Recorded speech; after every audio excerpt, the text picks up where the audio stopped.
People's faces began to slowly distort, and then everyone was sucked into their phones. It turned out this was all part of Mark's scheme. He wanted to take someone else's wife, so he controlled people, making them flip their phones and take selfies. Their facial features started to deform, and before long, everyone was pulled into the phones. Not even their clothes were left behind. They were frozen inside the devices.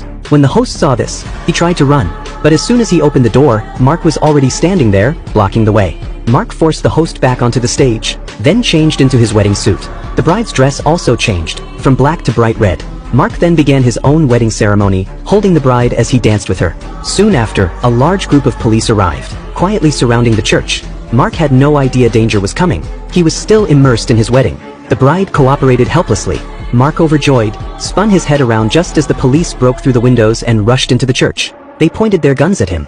Mark immediately grabbed a megaphone and used it to fight back, freezing the police in place. At that moment, the main doors swung open, and Mark's ex-girlfriend walked in. The sky outside was filled with lightning and thunder. Panicked, Mark begged her to let him go. But the woman said coldly, "You will always be my man."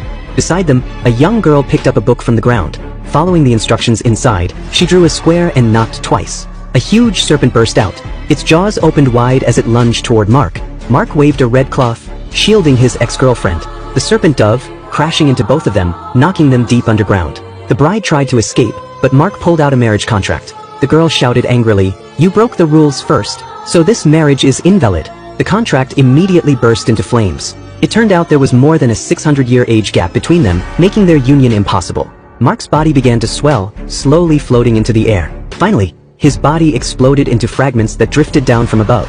With Mark's disappearance, the spell holding the police also dissolved. The church returned to silence, leaving only the mother and daughter hugging each other tightly.